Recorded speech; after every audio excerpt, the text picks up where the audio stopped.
Assalamualaikum warahmatullahi wabarakatuh. Perkenalkan, nama saya After Ramadan dengan NIM 28920500069, Prodi Manajemen Kampus Pancasakti Bekasi. Di sini saya akan mengerjakan ujian akhir semester saya di mata kuliah Pendidikan Agama Islam level 3. Di sini saya akan menjelaskan konsep khilafah. Khilafah dalam hadis Nabi.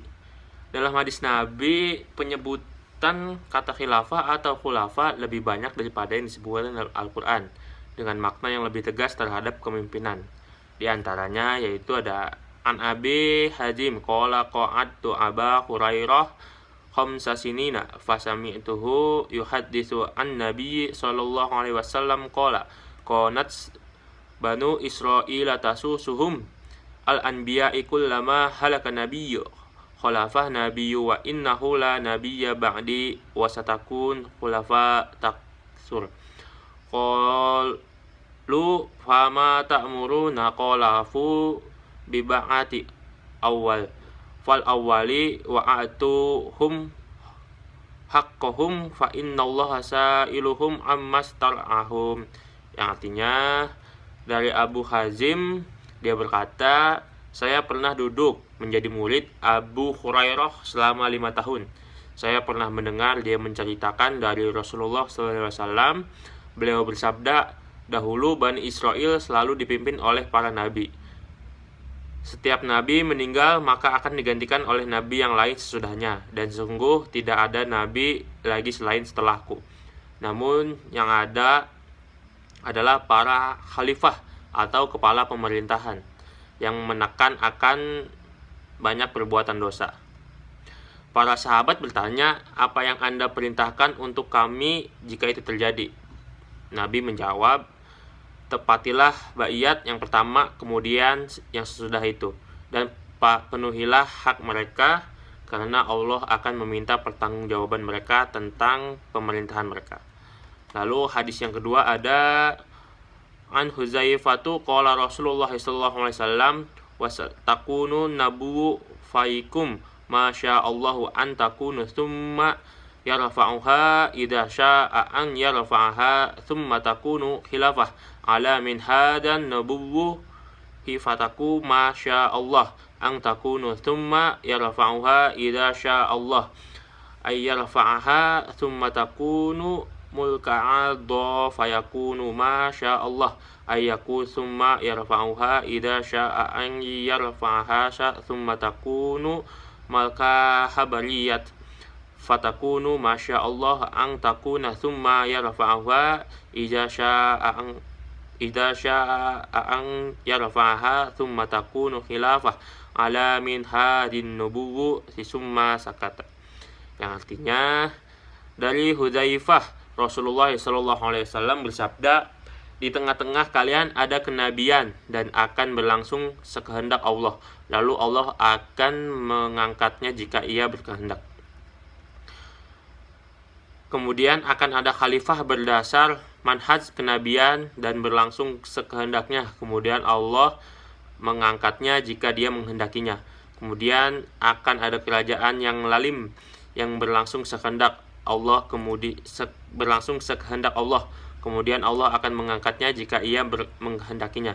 Kemudian akan ada kerajaan yang otoriter berlangsung sekehendak Allah. Kemudian dia akan mengangkatnya jika dia menghendakinya.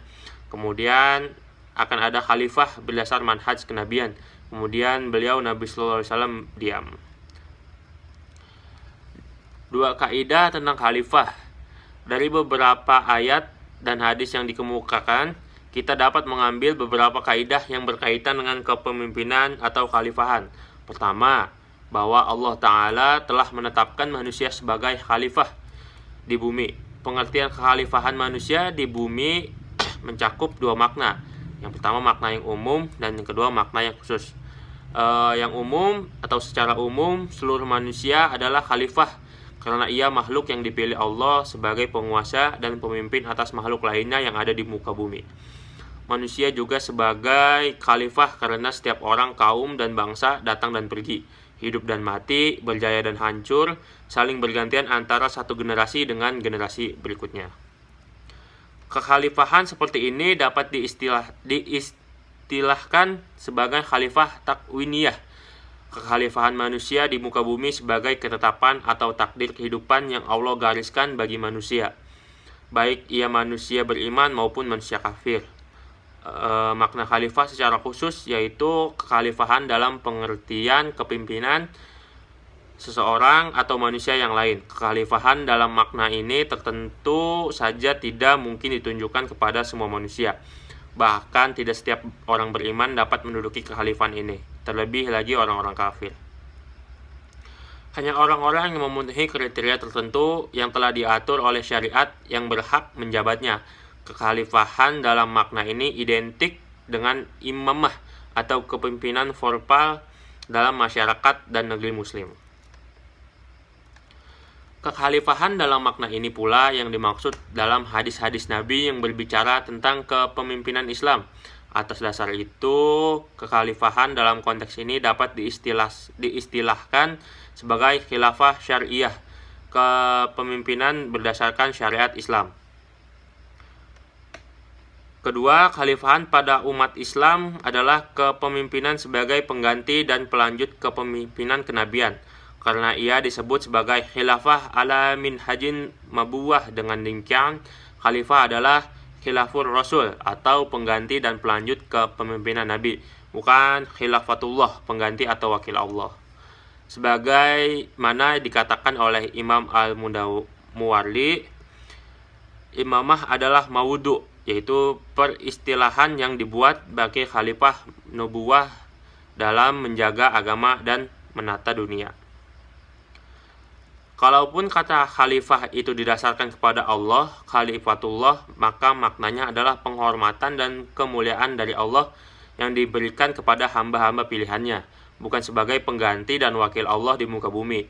Karena tidak ada satu makhluk pun yang dapat menapati, menggantikan, dan mewakili Allah Ta'ala sebagaimana dikatakan Al-Raghib Al-Ashafani, yaitu khalifah itu adalah perwakilan dari orang lain. Ada kalanya perwakilan itu disebabkan ketiadaan orang yang diwakilinya, karena kematiannya atau karena kelemahannya.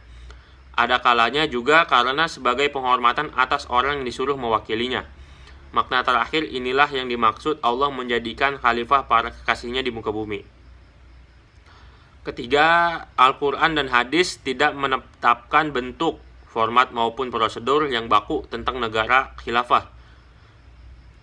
Tapi para ulama menyatakan bahwa kekhilafahan dibangun berdasarkan prinsip musyawarah, keadilan, kesamaan, penegakan hukum syariat, dan kemaslahatan umat. Dari semua itu, prinsip dasarnya adalah penegakan hukum syariat secara konsisten dan konsekuen berdasarkan kitabullah dan sunnah Rasul untuk mencapai kemaslahatan hidup manusia di dunia dan akhirat. Ibnu Khaldun menyatakan, dan khalifah itu adalah menggiring seluruh umat, yaitu manusia, kepada yang sesuai dengan tinjauan syar'i dalam kemaslahatan ukhrawi. Dalam kemaslahatan duniawi, mereka yang kembali kepadanya. Sebab segala kemaslahatan urusan dunia menurut syariat harus ditinjau berdasarkan kemaslahatan akhirat. Karena itu, andaipun kepemimpinan atau pemerintahan itu menggunakan tema khalifahan Islam, tetapi jika syariat tidak dilaksanakan, kezaliman dan kekejaman merajalela, maka tidak patut disebut sebagai kepemimpinan khalifah yang syar'i, melainkan sebagai mulkam jabarian dan mulkan adam, yaitu kepemimpinan raja-raja otoriter yang memeras rakyat. Sebaliknya, meskipun suatu kepemimpinan dan pemerintahan berbentuk kerajaan, republik, atau yang lainnya, maka ia dikatakan sebagai khalifah dan pemimpin layaknya disebut sebagai khalifah atau amirul mukminin, sebagaimana Nabi dan Raja Bani Israel. Begitu pula Umar bin Abdul Aziz dalam pemerintahan dinasti Umayyah dan Harun al-Rasyid dalam dinasti Abbasiyah. Meskipun keduanya dipilih bukan berdasarkan syura seperti para khalifun rasyidin, keduanya diakui sebagai khalifah dan amirul mukminin. Oke, mungkin itu aja penjelasan khalifah dari saya. Saya akhiri, jika ada kesalahan mohon dimaafkan. Jangan lupa like and subscribe-nya. Wabillahi taufiq wal hidayah. Wassalamualaikum warahmatullahi wabarakatuh.